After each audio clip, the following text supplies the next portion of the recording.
Ba-doom, boom, boom, boom, boom, ba-doom. It's the Bitcoin Bottom Line with CJ Wilson and Lamar Wilson. Yeah, we got two Wilsons here for this week's episode. We are in Austin right now together because we're working on a policy book for Bitcoin. Basically, I guess talking about where we're at, what's going on, and what we think can happen and change on Capitol Hill to make Bitcoin a better deal for everybody, I guess, domestically. So, since this is an interview, informal, I guess, in a lot of ways, and since we already know each other, why don't you tell everybody what your background is, Lamar, and how you got into Bitcoin? You've been in Bitcoin way longer than me, so I'm prefacing that. Well, my name is Lamar Wilson. I am the founder of Black Bitcoin Billionaires, which is a very large club on Clubhouse. The biggest club on Clubhouse. The biggest Bitcoin-based club outside of Bitcoin. 135,000 people. We built that over a year so far, so it's still rolling. It's really good. Me and my man Bitcoin Zay, we built that club. But my background comes from the fact that I was a developer, and I got into Bitcoin, saw the white paper, got into Bitcoin, saw the freedom, said I had to build something. That's the whole point, right? So I built a wallet called the FIBA wallet, which at the time was one of the only wallets. Matter of fact, it was the only wallet for a while in the world you could put on the iOS device. So that's where I come from. I love Bitcoin for the fact it ain't about the price at all with me. It's all about the freedom and the sovereignty. Well, that's one of the things that we talked about. I remember we were in this Clubhouse rant room, like super deep. It's 2 a.m. or something like that. And one of the things you were talking about was the idea of a community, right? Building your own community, selecting the community, making sure you have a doctor. You've got all these different roles for teachers and all these other people that are working with the food and everything else. So I guess like the question is, as a grown up, what is it about Bitcoin that drives you to keep learning and producing more stuff? But also, like, how has Bitcoin changed your life in that regard? I would say that I'm a freedom maximalist. Okay. First. And so Bitcoin is the freest money that we can have. And what I mean by that is the fact that it's money that no one can censor. No one can tell you what to do with it. You can hold it on your own without even having to interact with anyone else. You can send it, right? You can do all types of things with Bitcoin that you can't do with the current financial system. Because if you're trying to send money to like Pakistan, Iran, even if the person on the other end is just like a shoemaker, right, you'll get on some censored. Yeah, you get on some list. Yeah, you'll get on some list. Straight to jail. Like that. Yeah, you'll be on some list somewhere. So some impact list or something like that, and then next thing, OFAC list, and then be like, screwed. Right. So it's like when you look at Bitcoin, I can send money to whoever I want to. You can't tell me who to, and it's my money. It's like JG Whitworth. It's my money and I want it now, but it's my money and I want to send it when I want to. But we were talking last night a little bit, and you were saying that you feel like the evolution of the Bitcoin space has really changed in the last like 5 or 6 years. So let's talk about that a little bit, because I think right now so many people are concerned with, the memification of everything, right? You have to hodl it, and then we need to post memes about hodling, and like, it's so volatile and everything like that. Right. But like, you had a really interesting take, and you said that one of your favorite things was getting other people into Bitcoin by paying them in Bitcoin, right? Yeah. So tell me about that and what that experience was like. Yeah, so like back in the day, it was far more altruistic, right? People would give Bitcoin to other people to get them to understand it. It's like, hey, get a wallet. All right, here's some Bitcoin, right? I even have videos of me still on YouTube where I gave out a whole Bitcoin. Oh my God! Right, I split it up and gave out a Bitcoin to somebody. Okay. So that's what what I'm saying? One Bitcoin to multiple people. Yeah. Okay. But it was like got 0.2. Next person got 0.3. Yeah. Right. 0.5, and it's like, okay, the last person got 0.5 as well, something like that, right? Yeah. I can't remember exactly how it was, but it's on YouTube somewhere. And so we were giving away that kind of money, right? Because it was really about trying to get people in it. And you have to show them the tangibility of it. Like, let's do a transaction right now, and then you can see it, and that gives you the reality check. Right. And that's, I think, the difference now is like you actually have so many wallets, so many Lightning protocols, so many iOS things or Android things or whatever, that I think it's a little bit, it's actually more intimidating now, because there's you don't know which one, and the stakes are higher because Bitcoin is $55,000-$60,000 or whatever. Right. So if you mess it up, the anxiety level is so high. But I think that's what's so crazy. It's like the difference between like the first people that I met in Bitcoin were libertarian, anarchy, right? Anarchist. Like there was these different types of qualities. I remember going to a bookstore here in Austin called Brave New Books, and it just opened my mind up because the dude I took, one of my friends, when he came out, he was like, "You hang with those people?" And I was like, "Yeah, they like those are my people." Even though you know what I'm saying, that was my first time going there too. Right. But it was like a different scene now. And I saw this happen. I went to the Texas Bitcoin conference, and it was that libertarian field. About a month or so later in the same year, I went to a Coin Summit, which was a financial conference. Okay. And so the people who were at the Texas Bitcoin conference, the guys with the flip flops and the AKs and the right, they were different. I mean, because in Texas you can do that. Yeah, that's what I'm saying. It's fully law abiding. They got the gun. Like. But then when we went to Coin Summit, it was gray, blue, brown suits. Right. Okay. Right. And we couldn't even get in because it was like $1,300, $1,800 a person. So I've never been to Consensus, but is that the vibe at Consensus too, or is Consensus kind of in between? Consensus was more because I used to do a lot of Consensus stuff, but Consensus was more around blockchain, using blockchain technology. It was kind of in between. You definitely had your zealots, and then you had the VC bros, and then you had the VC bros, then you had the corporate guys. Like it was more like Consensus was more of a kind of like a business conference type of thing, but not necessarily just financial. Right. Coin Summit felt like pure financial. Like everybody in here trying to figure out how they can make money, fiat off of this. And that's the part that I think that switched. Because once you got the financial guys in, now you have this new group that I call the new Bitcoin maximalists. But you have a better term for that, though. No, it's only certain ones. I know, but the term that you busted out on Twitter the other day. Right. So take me through that. So yellow belt maxis. Yeah, yellow belt maxis, right? Not a white belt, which is you just started, but like yellow you've been belt. in for a little bit. You know a little bit. Yeah. But I call them yellow belt maxis because it seems like if you ever seen a little kid go to the dojo and then they get their yellow belt, they might have to break up 2 boards or something. Okay. They come out feeling like yeah. Then they out in the parking lot trying to roundhouse kick people. Yes. You know what I'm saying? Yeah. Even though they don't have the skill set. Right. And some older guys are like, hey, sit down. Yeah. Right. I think the same thing happens in Bitcoin from the standpoint of you got these people who are very zealous about it and have a whole lot of zeal for it, but they don't have enough to actually, if they get in a situation where they're arguing with somebody from Ethereum and they feel like they can do it, they wind up getting into ad hominem attacks because they don't have enough information to actually combat this person. Well, they just have the memes. They just have HODL and they have all of these memes. Well, because what they're doing is they're basically taking what they're hearing, but not what they know. They haven't mastered something yet because they're a yellow belt, right? So that they might have been in it for 3 months, 6 months, 9 months, something like that, but they haven't been through a bear market. They also might do a roundhouse. They don't understand how to land it. Yeah, they know what a roundhouse is. Yeah. Right, exactly. And that's the same. That's why I gave them the name. Just dangerous enough to get hurt.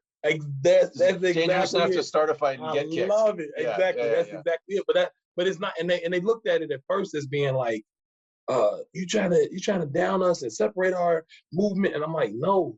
I said it's almost like Shaq. When he always says stuff about the young players. It's like, I'm not saying this to be mean. It's just this is where you are right now. And if you can't recognize that you're in that place where you can't have a whole conversation, it's going to wind up hurting the cause because they set out to try to get more people on spiel. But if you can't have a good conversation with an individual and especially in something like Spaces or Clubhouse where you can quickly get called out, it's like you're going to be up there just yelling at people.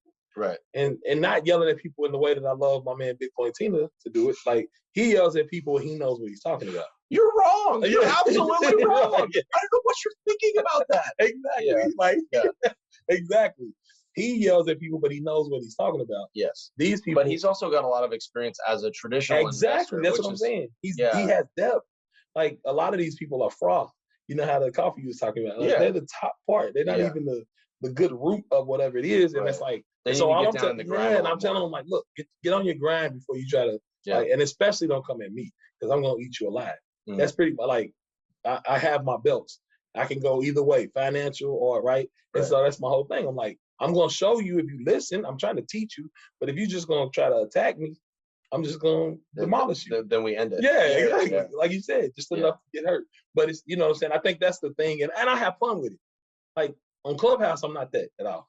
Like I just educate. On Twitter, I think it sets up for having that kind of fun, right? Yeah, I think one of the ways that I look at it is everybody gets excited about Bitcoin, right? So you first start learning about Bitcoin, and you're like, oh my gosh, this magical internet money. And there's these stages, these depths that you go through, just like martial arts, right? So you eventually get to the point where you understand the framework, right? So you might even understand parts of the white paper, you might understand signatures, you might understand, divisibility, keys, fees, things like that.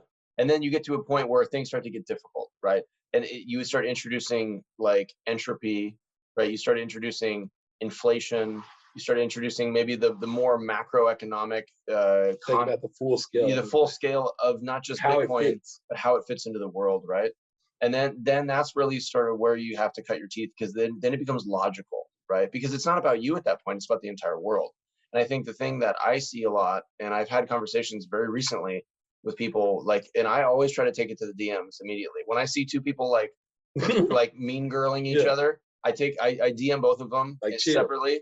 I'm like, you're both child actors. Like, what are you doing? Let's just chill out. And then like, and they'll be like, hey, but they're being mean.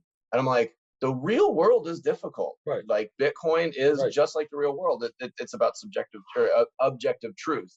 And I think that's where, having that mastery of the subject, it's not 100 hours. Because you know how good they would be, thousands of hours. You know how good they would be, CJ, if they were zealot, like had that zeal and zealous about it, but at the same time had the information.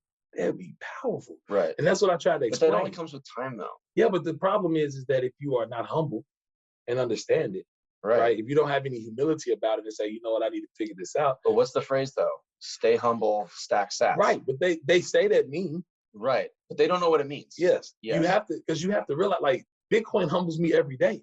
Yeah. Like, Lightning Network, I'm not there yet, right? I'm way better than I was in January, because I really wasn't putting the time into it to figure out how the protocol works, because I like to dig deep. I had to teach myself all the stuff I knew, because there were no Jimmy Song books, because I met Jimmy Song before he was Jimmy Song. Okay. Like, I met Jimmy Song at a hackathon. Before the hat. Yeah, exactly.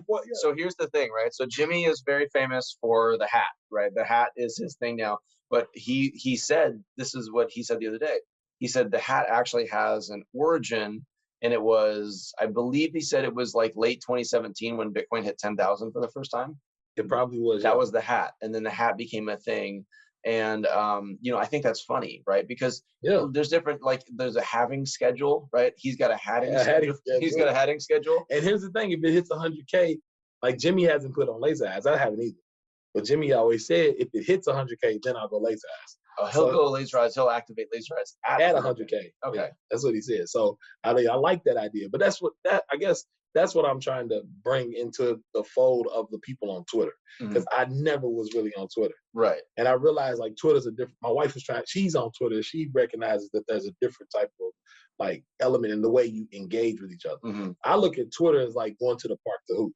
It's like, you're gonna have competition. People gonna talk some mouth. Like, well, yeah, because Twitter really allows for this massive spread of people to access the same type of information, right? Right. Basically, like you thrust something out there, you splats on the ground or splats on the table, and everybody can poke it with a stick at that point, Right. And I think that the interesting thing about that is there's no like special access Twitter, but what we do get sometimes is there's like we get kind of like siloed into receiving other people's tweets first, which I still think is weird. I like it when Twitter was just a timeline, because then you can kind of just doom scroll like and see what happened 3 hours ago and then sort of catch up, But now it's sort of like you're getting this asymmetry. Like you might get 4 tweets from the same person and you're like, wait, this is 12 hours ago, but it's like too soon. But I think really for you, like you've done a huge deal of outreach through Clubhouse, right? And I don't really use Clubhouse as much anymore because it's a straight audio thing, and like I'm around my kids or I'm at work, so I can't really do it. Especially with some of the stuff that's being said. Yeah, because it gets out of hand, and especially like some of the late night PM Clubhouse stuff gets a little way too weird, and I gotta just turn off. But tell me about reaching out to the Black community with Bitcoin, because I think that's something that we've been talking about that we're working through with this book, right? We're talking about this in a way of saying, hey, listen, this is actually an equal opportunity situation. So tell me about that and your phrase on that. Early on in Bitcoin, of course, I would go to conferences and there would be like 3 Black people at the entire conference, right? It's like me, maybe Zay, right? It's the same people, right? Right. And so what I realized is that the only reason why they weren't there, it was not because it was intentional that they it wasn't intentional on the other way. It wasn't intentional. There was not an outreach to the Black community. There you go. Nobody was telling the Black community, hey, here's this amazing thing. But from the beginning, before I even went to a first conference, like I have a video from like 2013 of me like on Georgetown Street, which is like what people in my city would call the hood, right? Okay. Like it's just where I'm from. So it's like I'm off of that street. So it's like at first when I did that video, it was really because I was like, I see something that provides freedom. I want to tell everybody like this is how you can get free. Okay. So I would share it. But then I started going to conferences and realized there was not anyone doing that intentionally. So I started trying to figure out ways to reach more and more people. And at first it was just friends and family. Like, and I even did like a class at a community college, and it was just a free class on a Saturday. And one of the dudes from there wound up becoming like the 28th employee at Coinbase because he had just learned about Bitcoin that class. And he went all in. Oh yeah, and and of course he's paid now. Right. He hits me up and says thank you all the time. And he's like, congratulations. Yeah, shout out to you, Luke. What's happening, man? But yeah, so he wound up getting on the Coinbase because of that learning and education. But I keep doing that, right? I keep laying those things down. And what happened? I had a group on Facebook that had like 26,000 people, and one of the guys from that group was like, Lamar, you should get on Clubhouse. He was like, it just feels like how it used to feel. Yeah, and then Clubhouse was really new at the time and really just exploded, right? Yeah. From like right around the beginning of the year, from there until about April, it was almost like Clubhouse was the only thing to do. And it's coming back again because it's getting cold. Right. Like what's happening is people are going to be inside. Well, and people are going to get locked down again. It's cuddle season. You know what I'm saying? It's been cuddle season. So people are inside. They trying to figure out how not to be bored. So tell me about the struggle though. Like when you're communicating something that you're very fluent with, right? I think one of the hardest things about Bitcoin is once you get to a certain depth, right? It's hard to remember what it was like to be a beginner, right? And so communicating the important principles is always going to be easy, but then sometimes you're stymied by these beginner questions. So how do you keep the beginner questions like from analogies? It's like I always say, Jesus used parables to get across very high thinking type of concepts. Right. I use analogies all the time, man. So I try to figure out, especially analogies within somebody's wheelhouse. Like I'll listen to them speak. You try to figure out what their niche is and then how to craft it. Yeah, and I craft it directly for them. So you're like the sushi chef that it's like, tell me what you don't like and I'll make you everything else. Yeah, exactly. Yeah. And I think that's the way I've been able to do it. And people like the analogies because then they go, oh, that makes sense. Right. Outside of that though, I've also been able to train people technically. So like when I hired my first staff, nobody knew about blockchain. They were developers, but they didn't understand how blockchains work. They didn't understand any of that. So I went in and trained they're a monster squad now, but at the time, nobody knew. So I can go in depth and train. Matter of fact, I used to be Jimmy's TA for programming blockchain, right? So I can go in depth, but I realized like the people that I'm trying to reach, a lot of times they came into the game because of Shiba Inu, one of these crazy coins. Somebody told them about it and they jumped in and got something and they have no clue what the space is. They just know it's like something they can put money on and try to make some money. Right. And I think that's the difference where like the very first initial wave of Bitcoiners was the cryptographic, like coders that were very interested in privacy and freedom and that type of stuff. And then there became this sort of Bitcoin as a use case, right, where people started spending Bitcoin because then they could mine it and spend it and then basically get stuff for free in their head and distribute it. That's the correct part. Yeah, get it to more people. Yeah, and then I think after 2017, when Bitcoin hit 19,000 for the first time, it blew up on the scene and people were like, whoa,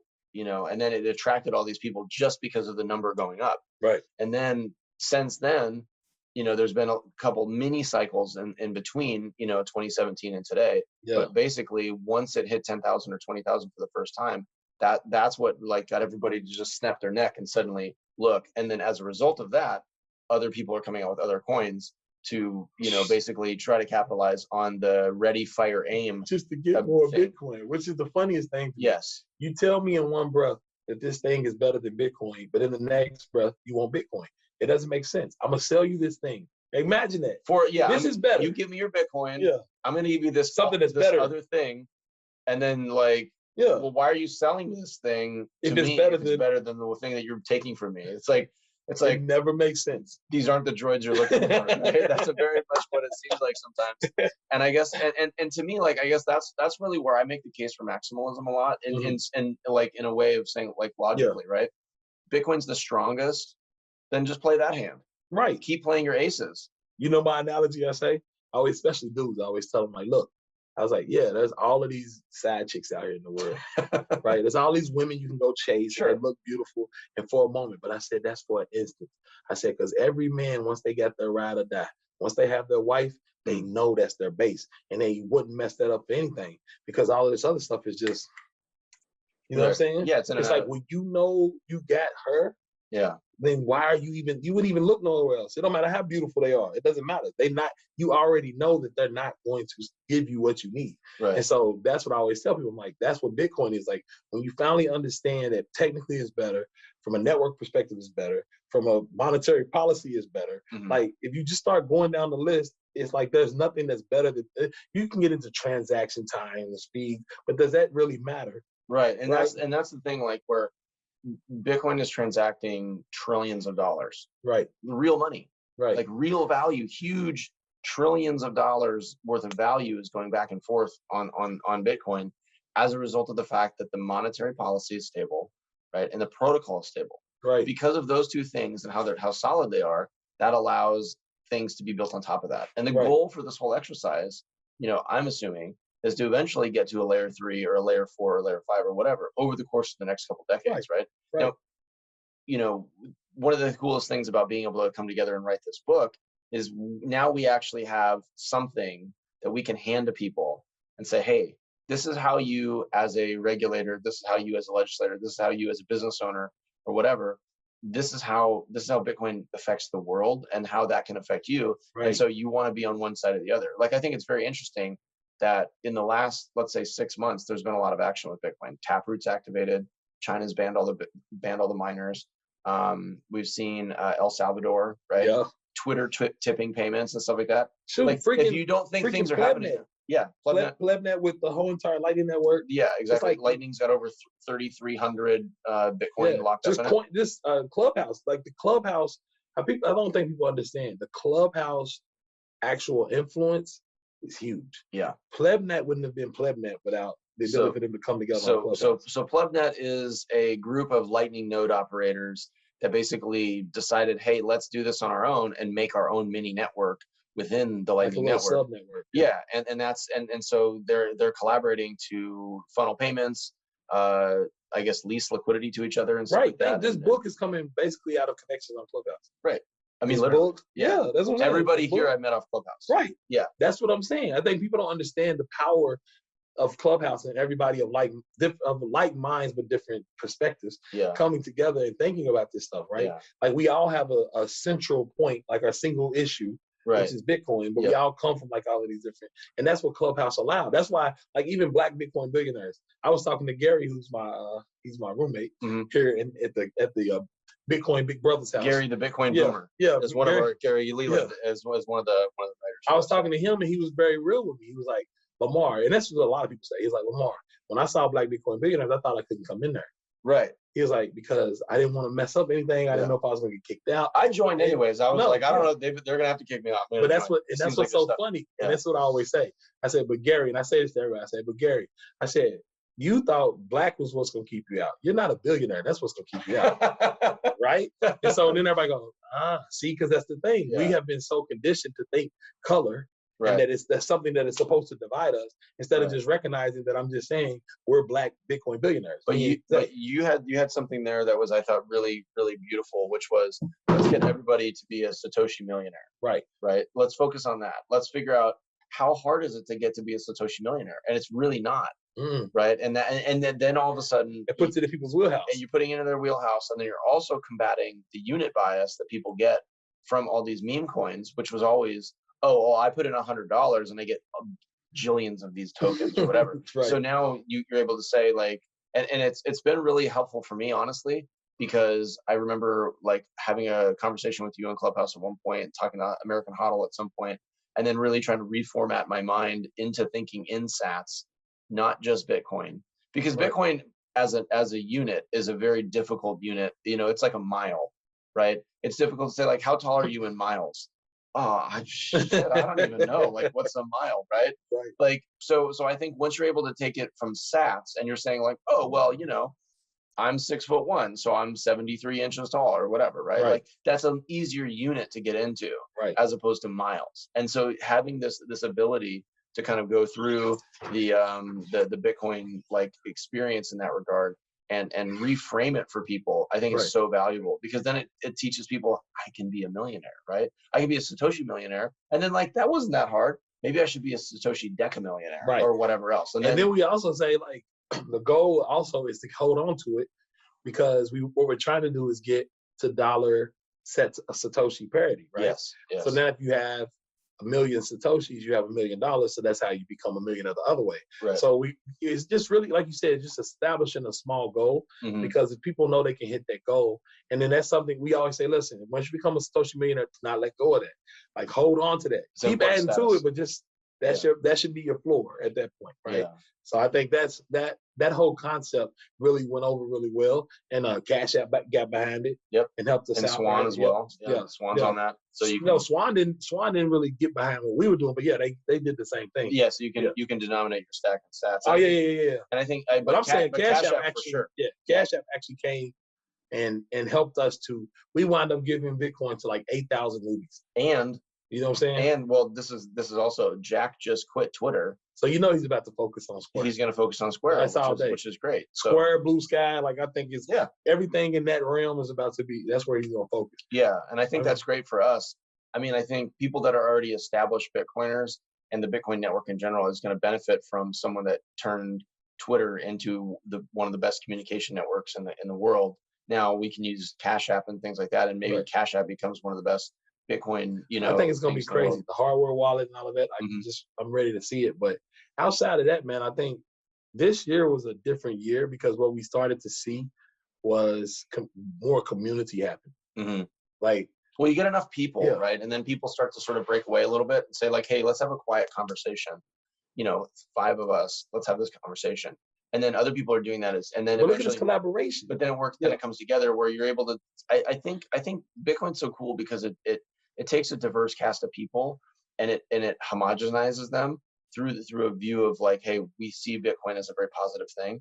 So let's make that the central connecting point. Right. And the metaphor that I like to use for teams and things like that is like like wheels, right? Like a spoke that fits in a wheel, and then many spokes, and then the hub. So if like the hub is Bitcoin. Hub is Bitcoin, and then each spoke is a different skill set, or a different dialect, or a different dynamic, or whatever. So you might have like Lightning Network, trading, you might have like loans, banking, or whatever, any sort of banking stuff, hardware wallets, software wallets, whatever.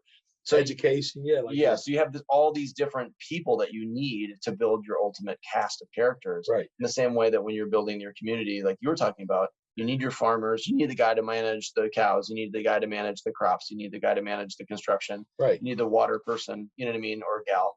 You need the juice specialist and the spice guy, and you need the hardware guy. Yeah, exactly. And I think that's really cool, because it really, there's very few things that bring people together these days. I mean, realistically. That's what I was about to say. It's like the collaboration for me is huge, because the world would tell you that you can't really get together. Well, like you got left, right. Pressure comes from the top, right? And you have this apparatus of, let's say, government or big business or whatever, and it puts pressure down on individual people. We're all standing around relatively at the same height, like we're all adults or whatever. And as this big, like, smushy device comes in and gets us, it effectively like forces everybody to dodge out of the way, right? And gets us further apart. And that's but I think it's different than that. I really think it's like, but I'm saying that's what's been happening. I think have you ever went to like crocodile, like where they wrestle crocodiles? Oh, like one of those Florida crocodile farms? And then they get like the chicken, Yeah. And they throw it in. I truthfully believe that's what it is. Because here's what's so funny. The crocodile don't realize they got a whole freezer full of chicken, but he's only throwing one in at a time. So they're going to fight over this one chicken. Right. If they really implied scarcity. Yes, exactly. Yes. Yeah. We live in such a huge state of abundance that if we finally realize, as the crocodile, so to speak, that they're just basically, we would all turn and get out of the freaking pool and go get all the. Because it's just a janky little chain link fence holding us back. There you go. If all of us went at the same time, we knock the fence down, get the chicken, and then or just go where and then turn the guy throwing the chicken into Curl Basket husband. You know what I'm saying? Like Curl Basket husband. You know what I'm saying? Like that's where'd he go? Yeah, where'd he go? Yeah. That's what I'm saying. I think truthfully, season 2 of Tiger King coming. If we stop trying to like fight all the time over differences, right, and then come together on the things that we agree on. But realistically, you can have this collaboration. Man. Yeah, realistically, we do need something because we do have a diverse cast of characters. We have different languages, different places, different ideas, we were all raised differently, right? Yeah. So it's like, having Bitcoin as a central focal point allows everybody to sort of look at the same thing. And we might be able to do like a little mosh pit swirl around it and see what is different on one side of it versus the other, meaning, like self-custody might be different than a hot wallet. So like, let's learn both of those things. Right. But you spend enough time in the circle around it, right? Yep.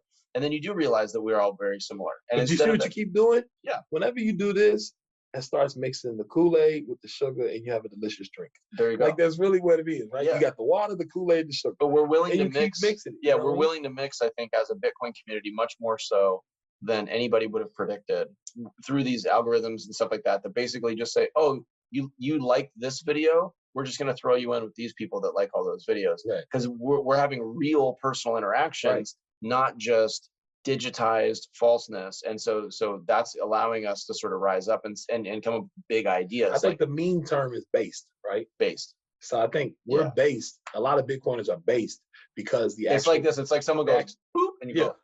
The actual I am now based. Look, the actual foundation for which we are based is all built on something that none of us can manipulate. Correct. So we have a very solid foundation to take one step off of and realize that this is the arc stone that for all of us. There you go. There you go. Exactly. And I think that's what it is. Like the shakier the foundation, of course, the more loose all of that becomes. Yeah. But if you have a solid foundation that you know is not going to change, now it's just like with the protocol itself. You can build things on top and know that that's not going to fall apart. It's not going to wobble under. Yeah. And I was talking to one of my friends recently, and I sort of accused something of being built on sand. Yeah. I said, listen, that's built on sand. Just so you know, like, just don't put too much like mental effort or financial effort into this process, because it's shaky, right? So the best thing to say is that once you have that central core as strong as possible, it's like your spine, right? You need to have this hard thing that you can say, this is not going to change. Right. And let's put something else that's not going to change on top of that. And you might have a little bit of wobble in between, a little bit of heat loss or friction or whatever. Right. But as long as you have these things lined up, these spines stacking up, then all of a sudden, then you can add muscles and all these other things to the body, and then the body works. You got to be based. But without a spine, without the base and the ethics, and without the the truth, I guess, in that regard, it's very hard to go a predictable direction. And then you just kind of, like what I was saying earlier, was the pressure comes down from like the government or from the big corporations or whatever, and then people basically they once they start to feel pressure on top of them, they split out. Yeah, exactly. And they just go wee, and then suddenly they're really far apart, and that thing closes and maybe creates this sort of like Enter the Dragon Hall of Mirrors, where you don't really know where anything is, but you see somebody with a claw, right? And you're just like, where's this guy?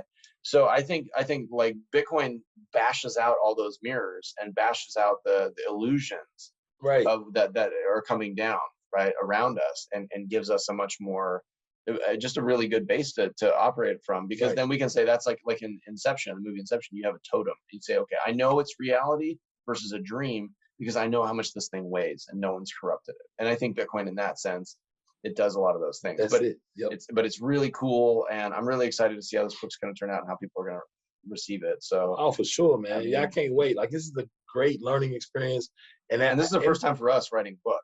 Yeah, exactly. Individually. Yeah. People keep asking me to write one, and now seeing the process, it makes me want to write another one.